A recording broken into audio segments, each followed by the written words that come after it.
नमस्कार दोस्तों, मैं मुकेश कुमार। इसके पहले हम लोग एक के ए में यानी कि प्रश्नावली एक का जो हमारा जो अभी मैथ जो चल रहा है क्लास 10th प्रश्नावली 1 का ए पेज नंबर 7 जो कल हम आपको मौसा के बारे में बताए थे यानी कि HCF हायर कॉमन फैक्टर के बारे में। उसके साथ ही साथ जो भी उसमें प्रश्नावली जो है, जो भी उसमें प्रश्न जो दिया हुआ है उसको आप आसानी से सॉल्व कर सकते हैं कि मौसा कैसे निकालना है। तो दोस्तों आप आराम से उसको निकाल सकते हैं। एक दो एग्जाम्पल अगर हो गया, सेम क्वेश्चन अगर 20 भी है तो हम आराम से निकाल सकते हैं। उसके आगे हम चलते हैं प्रश्नावली 1 का बी। 1 के बी में आपका क्या है, क्वेश्चन नंबर 1, 2, 3, 4 जो है वो रिक्त स्थानों की पूर्ति करना है, उसके बारे में आपको बताऊंगा ही। लेकिन उसके आगे जो है इसी चैप्टर में जो हमारा सबसे बनाने वाला क्वेश्चन जो है जिसको समझने की ज़रूरत है वो हमारा आता है 3 से। क्वेश्चन नंबर 2, क्वेश्चन नंबर 3 ये सब इजी है, केवल रिक्त स्थानों की पूर्ति करना, फिलिंग द ब्लैंक्स है जो बहुत ही ईजी है। मैं आपको बताऊँगा मौखिक रूप में और अंत में बोर्ड के माध्यम से भी मैं आपको बताऊँगा। तो इसमें हम क्या देखते हैं, जो हमारा मेन क्वेश्चन है स्टार्टिंग हमारा 3 में अभाज्य गुणनखंड करें।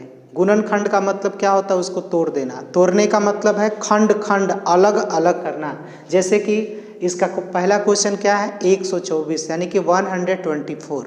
तो इसको हम किस तरह से अभाज्य गुणनखंड करेंगे तो हम आपको बता रहे हैं। इसके बाद एक जो एग्जाम्पल आपको दिखाऊंगा तो देखते हैं 124 को हम गुणनखंड कैसे करते हैं। तो जिस तरह से हम एलसीएम बनाते हैं उसी तरह से, तो एलसीएम में 2-3 संख्या होती है, इसमें क्या है एक ही संख्या है 124। तो हम देखेंगे इसमें क्या है, सबसे छोटी संख्या क्या है जो इसमें हम भाग लग सके। एक तो सब में समाहित है, एक सब में होता है, तो एक से देते नहीं है। उसके बाद क्या है, एक के बाद हम देखेंगे कि 2 से लगने वाला कि नहीं लगने वाला है, वो हम देखेंगे। तो ये 2 से लगेगा कि नहीं लगेगा कैसे पता चलेगा। तो इसका सबसे आसान ट्रिक है, जिस संख्या के अंत में अगर 0 हो, 2 है, 4 हो, 6 है या 8 हो, इतने अगर अंत में कोई भी संख्या अगर हो तो वो अंक जो है हमारा 2 से आसानी से विभाज्य है यानी कि कट जाएगा। 0 हो, 2 हो, 4 हो, 6 हो या 8 हो, वैसे नंबर जिसके अंत में ये संख्या हो वो 2 से विभाज्य है। तो हम देखेंगे कि इसके अंत में क्या है, तो इसके अंत में कितने हैं 4 है, जो कि यहाँ पर 4 दिया हुआ है। तो देखेंगे हम 2 से इसमें अगर हम डिवाइड करते हैं, 2 से इसको हम भाग करते हैं तो कितना आता है, तो आराम से हम भाग करेंगे तो हमारा कितना आएगा 62 यानी कि 62 आता है। फिर देखेंगे 62 कितने से लगेंगे, तो अंत में क्या है फिर 2 दिया हुआ है यानी कि अंत में अगर 2 हो तो 2 से कट जाता है यानी कि 2 क्या है सम संख्या है। 2 से देंगे तो हमारा कितना आ गया 31। अब 31 क्या है, तो 31 या कुछ ऐसी संख्या जो है खुद अपने और एक के पहाड़े में आते हैं, दूसरा किसी में नहीं आता है। एग्जाम्पल के रूप में हम देखेंगे कि 7 जो है 7 किसी के पहाड़े में नहीं आता है, किसी के टेबल में 7 नहीं आएगा, किस में आएगा, तो 7 जो है खुद अपने पहाड़े में और एक के पहाड़े में आता है, एक में तो सब आता है। उसी तरह से 11 है जो किसी के पहाड़े में नहीं आएगा, 17 है, 13 है, 19 है, फिर इसी तरह से 23 है, 29 है, 31 है। ये सब ये संख्याएं जो है अभाज्य संख्या है, ये किसी के पहाड़े में नहीं आते हैं, खुद अपने पहाड़े में यानी कि खुद अपने टेबल में और 1 के टेबल में ये समाहित है। 17, 13, तो इस तरह से हम देखेंगे तो इसमें एक 31 भी यानी कि 31 भी ऐसी संख्या है जो किसी के पहाड़े में नहीं आता, खुद अपने पहाड़े में आएगा और एक के पहाड़े में आएगा यानी कि ये अभाज्य संख्या है। तो 124 का हम फैक्टर करेंगे, गुणनखंड अगर करेंगे तो हमारा आया कितना, तो 124 का कितना आएगा, तो 2 × 2 × 31 यानी कि इसका हम अभाज्य गुणनखंड कितना किए 2 × 2 × 31 यानी कि 2 × 2 × 31 फैक्टर 124। 124 का जिस तरह से अभी हमने गुणनखंड किए हैं, इस तरह से जितने भी क्वेश्चन हैं 124 रहे, 500 रहे, 1000 रहे, यानी कि संख्याएं कुछ भी हो, हमको केवल यही देखना है कि सम संख्या अगर हो तो पहले हम 2 से देंगे, विषम संख्या है तो उसका कोई भी संख्या जैसे 2 से नहीं लगेगा तो 3 से चेक करेंगे। अलग रफ पेज पर भी हम चेक कर सकते हैं या ऐसे भी आराम से चेक कर सकते हैं। तो उस तरह से उसका गुणनखंड करते जाएंगे, जब तक अभाज्य संख्या कोई भी आ गया तो हम उसको छोड़ देते हैं। जैसे 31 है, इसको भी हम कर सकते हैं। हाँ देखिए 31 में 31 से अगर करेंगे तो हमारा क्या आ गया, 1 आ गया। तो 1 क्या है, ये भी अभाज्य संख्या है और ये भी है, यानी कि 31 ऑलरेडी अभाज्य संख्या जो किसी के टेबल में, किसी के पहाड़े में नहीं आते हैं, खुद अपने और एक में आते हैं। तो इतना पर छोड़ देंगे तब भी सही है, या इसको हम 31 में 31 से कर दिए तो 1 आ गया। तो इस तरह से हम दूसरे क्वेश्चन को भी सॉल्व करेंगे, तीसरे को, यानी कि सबको इसी नियम से, इसी आधार पर करेंगे। बनाने से पहले ज़रूरत क्या होता है, समझने के लिए। तो अगर हम समझ लिए कि ऐसे बनेगा तो सब क्वेश्चन को आप इसी तरह से बना सकते हैं। इसमें कोई दूसरा ट्रिक यूज नहीं होगा, बस एक को समझिए, सारे को हल करते चले जाइए, कोई दिक्कत नहीं है। ठीक इसी तरह से क्वेश्चन नंबर आपका 2 जो है बहुत ईजी है, 3 अंकों की संख्या है। क्वेश्चन नंबर 2 भी उसी तरह से है। अब हम आते हैं क्वेश्चन नंबर 4 पर, जो इसमें 4 अंकों की संख्या देख सकते हैं 5005, यानी कि 5005 है। तब देखिए आप लोग को थोड़ा सा अगर कहीं संकोच हो, कहीं कोई दिक्कत हो कि तो 3 अंकों की थी, 4 अंकों की हम कैसे बनाएंगे, तो 4 अंकों की भी हम उसी तरह से बनाएंगे। जैसे 1 अंक का बनाएंगे, 2 अंक का बनाएंगे, उसी तरह से हम 4 अंकों का भी बनाएंगे। तो देखेंगे इसका कैसे फिर गुणनखंड करेंगे। 5005 है, इसका गुणनखंड फिर उसी तरह से करेंगे। तो अब हम देखेंगे कि अंत में 5 है तो क्या होगा। तो जिस संख्या के अंत में अगर 0 हो या 5 हो तो वह संख्या 5 से पूरी तरह से विभाजित है, यानी कि पूरी तरह से उसमें भाग लग जाएगा, पूरी तरह से वो कट जाएगा। तो अंत में 5 है तो हम कितना से पहले देंगे, ऐसे हम चेक करेंगे इसको कि 3 से कटेगा कि नहीं कटेगा, 4 से कटेगा कि नहीं कटेगा। तो हम 3 से अगर भाग करेंगे, खूब ध्यान से अगर देखते हैं कि 3 से अगर हम 5 में भाग करेंगे तो 2 आएगा शेष, फिर ऊपर से 0 उतारेंगे तो 20 हो गया। फिर 3 के पहाड़े में 20 अगर नहीं आएंगे तो 18 देंगे, तो फिर हमारा 2 आ गया, फिर 0 हो गया, फिर 20 हुआ, फिर 3 से अगर देंगे तो 18 ही आता है शेष। अंत में बैलेंस 2 और 5 यानी कि 25 अंत में आएगा। तो 3 के टेबल में 25 नहीं आते हैं, यानी कि इसमें शेष आ जाता है, नीचे रिमाइंडर आ जाता है, तो उसको हम नहीं करेंगे। तो हम इसमें सबसे पहले कितने से देंगे, 5 से देंगे। 5 से इसमें अगर हम भाग करते हैं तो 5 से अगर हम भाग करेंगे तो 5 में 5 से भाग करते हैं, यानी कि 5 के पहाड़ा में 5 कितना बार में आता है, 1 बार में आता है, ये कट गया। तो उसके बाद बचे कितने, 2 शून्य बच रहे हैं। तो 2 शून्य को काटने के लिए यहाँ पर हम क्या करेंगे, 2 शून्य को ठीक उसी तरह से लिख देंगे और अंत में फिर क्या है, 5 है।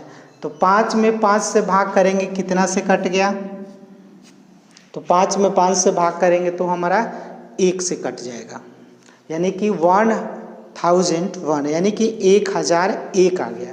तो 1001 हमारा जो आया, अब देखेंगे कि क्या है, 1001 हमारा विभाज्य है या अभाज्य है। रुकिएगा। तो दोस्तों अब यहाँ पर आगे कितने गए, 1001। अब 1001 क्या है, ये अभाज्य संख्या तो नहीं, अभाज्य संख्या भी नहीं है, अभी ये विभाज्य संख्या है। तो देखेंगे कि अब कितने से भाग लगेंगे, 5 से तो दे दिए, 5 के नीचे से कोई भी अंक से ही नहीं कट होने वाला है। तो 6 से भी, तो 6 से नहीं कटेगा क्योंकि 6 जो है सम संख्या है। 6 से अगर कटता तो हमारा 2 से भी कटता। तो 6 के बाद कितने होते हैं, 7 होते हैं। तो 7 से अगर इसमें हम भाग करेंगे तो हम देख सकते हैं कि 7 से अगर करेंगे तो 10 है, सबसे पहले एक बार में लगाएंगे तो हमारा 3 से 7 है, ऊपर से 0 उतारेंगे तो फिर हमारा 30 होगा। 30 अगर हो गया, यानी कि 7 के पार में फिर 30 अगर नहीं आएगा तो 7 चौके 28 हम लगाएंगे, यानी कि 2 शेष आया, ऊपर से अंक उतारे तो 2 आए, कितना हो गया, 21 हो गया, यानी कि ये 7 से पूरी तरह से कट जाने वाला है। तो हम 7 से देंगे, 7 से हम लगा रहे हैं। अलग भी इस तरह से अगर नहीं आए तो अलग हम भाग करके भी देख सकते हैं। आप लोग रफ पेज पर जैसे चेक करेंगे, रफ बहुत चेक करते हैं और चेक करना ज़रूरी भी है, ज़रूरी नहीं कि एक ही बार में हम बना दें। इसलिए देख लीजिए, मैं आप लोग को समझाने के लिए यहाँ पर हम भाग करके आप लोग को बता रहे हैं कि 7 से एक बार में 7 इकाई 7 लगेगा। 10 में से 7 को घटाते हैं तो कितने आएंगे? 3 आया। 3 क्या है? 7 से कम है।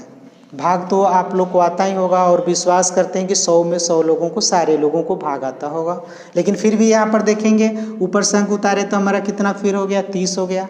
7 के पहाड़ा में फिर 30 आता है कि नहीं आता है? तो हम 7 का पहाड़ा पढ़ेंगे तो नहीं आता है। तो फिर उसी तरह से हम 30 से छोटी संख्या कौन है? 28। यहाँ पर हम 28 लिखेंगे। फिर घटाएंगे तो हमारा कितना आ गया? 2 आ गया। 0 में से 8 नहीं घटेगा तो हासिल एक लिए हैं 10। 10 में से 8 गया तो 2। जब हासिल ले लिए तो ये संख्या कम हो गया, यानी कि 2 बच गया। तो 2 में से 2 गया, शून्य भी होता है या काट भी देते हैं। तो ऊपर से अंक अब उतारे तो कितना हमारा ये हो गया? 21, यानी कि 21 हो गया। सो 7 के पहाड़ा में देखेंगे 21 आता है कि नहीं आता है? तो पहाड़ा जैसे ही पढ़ेंगे 7 का पहाड़ा तो 3 बार जैसे ही पढ़ेंगे 7 3 जा 21, यानी कि 3 से हम जैसे ही लगाएं ये हमारा 21, यानी कि ये कट हो गया। तो 7 से इसमें अगर हम करेंगे तो हमारा कितना से कटा है? 143, यानी कि 143 से। तो यहाँ पर हम क्या लिखेंगे? 143। अब फिर हम देखेंगे कि ये 143 जो है क्या है? ये अभाज्य संख्या है कि विभाज्य संख्या है? तो हम 7 से आगे बढ़ेंगे। तो आगे बढ़ेंगे तो भाग करते हुए भी चेक कर सकते हैं। 8 से तो लगेगा नहीं, क्योंकि 8 सम संख्या है। 2 से नहीं लगा तो 8 से भी नहीं लगेगा। 9 से देखते हैं तो हम पहले 3 से चेक किए हैं। 3 से हम चेक किए हैं तो 3 से ही नहीं कटा, यानी कि 9 से भी ये विभाज्य नहीं है। 10 से तो कटेगा ही नहीं, 10 सम संख्या है। 2 से नहीं कटा तो 10 के बाद क्या होती है? 11, यानी कि 11 से हम चेक करेंगे। तो 143 में हम फिर यहाँ पर हम ध्यान देते हैं 14 है, तो 11 से अगर हम डिवाइड करते हैं, अलग एग्जाम्पल के तौर पे यहाँ पर अगर हम करेंगे 143 में हम 11 से डिवाइड करते हैं तो 11 बन जाए, यानी कि 11 का पहाड़ा एक बार पढ़ेंगे तो 11 ही होता है, तो यहाँ 11 देंगे। तो देख सकते हैं 4 में से 1 को घटाएंगे तो हमारा 3 होगा, 1 कट गया। अब ऊपर कौन अंक बचे हुए? 3 बचे हुए हैं, यानी कि यहाँ पर 3 को हम लिख दिए। तो 11 के पहाड़ा में हमारा 11 के पहाड़ा अगर पढ़ेंगे तो 11 के पहाड़ा में 33 आता है, यानी कि 11 3 जा 33 होते हैं। तो यहाँ पर हम 3 लिख देंगे और यहाँ पर 33 लिख के इसको काट दिए, यानी कि कट हो गया। यानी कि यह जो है 143 जो है यह अभाज्य संख्या नहीं है, यह विभाज्य संख्या है। तो इसमें लगेगा कितना से? तो 11 से। तो यहाँ पर कटा कितना से है? 13 से, यानी कि 13 से कट हो गया है। 13 से डिवाइड हुआ। अब 13 क्या है? यह अभाज्य संख्या है। तो मैं आपको बताया हूँ कि जो संख्या जो है अभाज्य संख्या जो है खुद से कटते हैं, नहीं तो 1 से। तो यहाँ पर हम 13 में 13 से करेंगे तो क्या आ गया? 1 आ गया।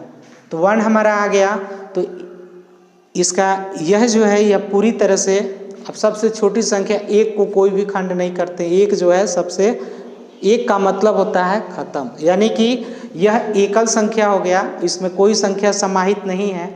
तो हम 5005 का हमारा फैक्टर यानी कि अभाज्य गुणनखंड कितना आया? तो हम यहाँ से पूरी तरह इसको ऐसे देखेंगे, यानी कि पहले क्या लिखेंगे? 5 लिखा हुआ है। 5 के बाद कितना हमारा आया है? 7 लिखा हुआ, तो 5 × 7 लिखेंगे। फिर उसके बाद 7 के नीचे कितने हैं? तो हम देख सकते हैं कि 11 है, तो यहाँ पर हम 11 लिखेंगे। 11 के बाद नीचे कितने बच गए हैं? तो 13 है, तो हम यहाँ पर 13 को लिख देंगे। और 13 के नीचे सबसे लास्ट में देख सकते हैं कि कितना बचा हुआ था? 1 बचा हुआ है। 1 तो सब में समाहित है, लेकिन यहाँ पर 1 को लिख दें, यानी कि इसका हमारा अभाज्य गुणनखंड कितना आया? 5 × 7 × 11 × 13।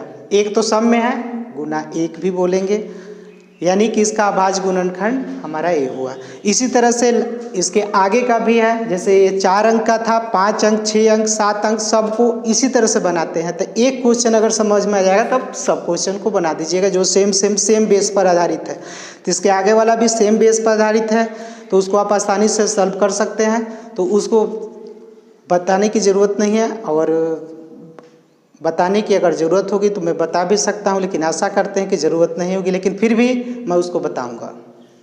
इसके लास्ट वाला क्वेश्चन जो मैं आपको बोला हूँ कि मैं बताऊँगा, तो मैं बता रहा हूँ। समझने का वही तरीका है, देखते चलिए। 32,760 यानी कि यह है क्या, 32,760। क्वेश्चन नंबर ये आपका 4 हो गया। इसको भी उसी तरह से हम गुणनखंड करेंगे, बहुत इजी तरीका है, जानते हैं नियम, मैं आपको बताया हूँ। अंत में 0 है यानी कि 2 से लग जाएगा। हम इसको सीधे बनाते चलते हैं, उसके बाद मैं आपको थोड़ा सा बताऊँगा। तो 2 से जैसे ही देंगे इसमें हम डिवाइड करेंगे तो हमारा ये 16,380 से कट हो गया।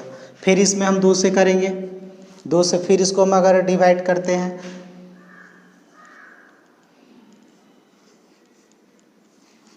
8,190 से हमारा ये कट हो गया। जब फिर इसमें हम 8,000 जब 190 हैं तो इसमें फिर अगर हम 2 से करेंगे, अंत में शून्य हो तो 2 से करते हैं, फिर 2 से करेंगे तो 8 का 4 होगा, 1 9 है तो भाग नहीं लगेगा, तो हम यहाँ पर एक 0 देते हैं। फिर उसके बाद यहाँ पर क्या होगा, जब 2 0 है, कट थोड़ा रुकिए, जैसे ही करेंगे 9 1 0 2 के पहरा में। अब देखेंगे कि 1 किससे कटेगा, तो 2 के बाद हम अगर 3 से चेक करते हैं, तो हम अगर चेक करेंगे, आप लोग भी चेक करिएगा, तो 2 के बाद ये 3 से भी कटने वाला है, तो 3 से इसमें हम डिवाइड करेंगे। 3 से कटेंगे, 3 के पहरा में 4 नहीं आता, तो फिर 3 इकाई 3, 1 0 तो 10 हो गया। 3 के पहरा में 10 नहीं आता, फिर 3 तिहाई 9 लगाएंगे, फिर 1 9 तो 19 हो गया।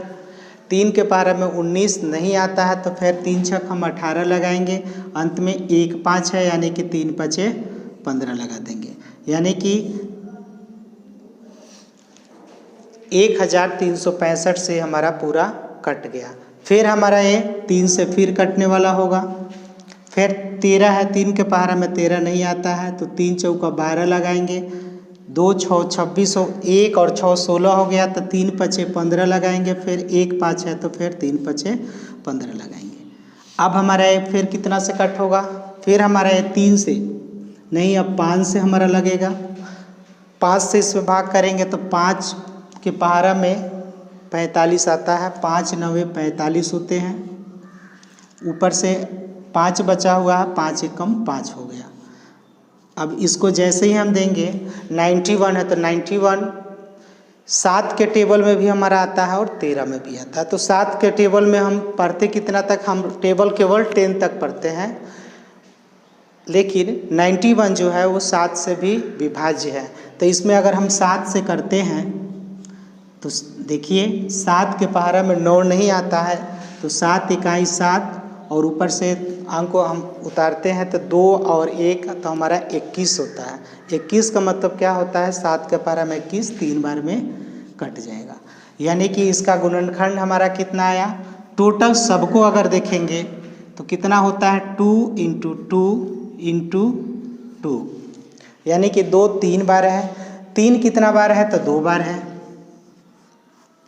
3 2 बार है, 5 1 बार है, उसके बाद 7 है, उसके बाद हमारा 13 है। मैं आपको बताया था इसके पहले भी कि 13 जब है तो 13 खुद अपने से भी कट जाएगा, यानी कि यहाँ पर हम इसको ऐसे भी लिख सकते हैं, समझने के लिए। तो यहाँ पर जब 1 लिखेंगे तो यहाँ 1 लिख सकते हैं। तो दोस्तों एक चीज़ पर हम ध्यान देंगे कि कुछ ऐसी संख्या है जो बराबर है। बराबर का मतलब है कि 2 या 3 या 4 बार, लेकिन जो युग्म में होता है, युग्म का मतलब क्या हुआ, जोड़ा में होता है, तो उसको हम स्क्वायर में कर सकते हैं। जैसे यहाँ पर देखिए 2 2 बार है, 3 2 बार है, तो इसको एक और लिखने का तरीका क्या है कि 2 का हम स्क्वायर लिख सकते हैं, सिंगल 2 को ऐसे ही लिखेंगे। फिर 3 कितना बार है, 2 बार है, तो 3 का हम शॉर्ट ऐसे लिख सकते हैं। उसके बाद 5 को लिख देंगे, उसके बाद 13 को लिख देंगे, 1 को ऐसे भी लिखेंगे, कोई दिक्कत नहीं। यानी कि इसका हमारा अभाज्य गुणनखंड कितना आया, 2 × 2 × 2, यानी कि 2 कितना बार है, 3 टाइम्स है, 3 2 टाइम्स है, 5 सिंगल है 1 बार है, 7 1 बार है और 13 है। 2 युग्म में भी है और सिंगल भी, यानी कि 2 3 बार है, तो जो 2 बार है जो जोड़ा में है उसको हम स्क्वायर में कर दिए हैं। 2 का स्क्वायर हो गया इंटू 2, 3 का स्क्वायर इंटू 5 इंटू 13 इंटू 1। 1 को ना भी लिखेंगे तब भी कोई दिक्कत नहीं है। तो इस तरह से आप आगे पूरी तरह से सबको बना सकते हैं। तो इस तरह से हम सबको देख सकते हैं। हमारा 7 जो यहाँ छुपा हुआ है या नहीं है, तो 7 यहाँ पर है, जो यहाँ पर 7 था, 7 यहाँ पर है, 1 यहाँ पर है। तो इस तरह से आगे जो भी जितने भी अभाज्य संख्या है, अभाज्य गुणनखंड हमको करने होंगे। इस तरह से अभाज्य संख्याएं के रूप में हम उसको आराम से गुणनखंड कर सकते हैं और बना सकते हैं। इसमें किसी को कोई दिक्कत नहीं होगा, बस केवल बनाने की ज़रूरत है और बना के आप आगे बढ़ते जाएंगे। तो 5 क्वेश्चन हो तब भी बना सकते हैं, 2 हो तभी और 10 हो तब भी बना सकते हैं। नियम यही है।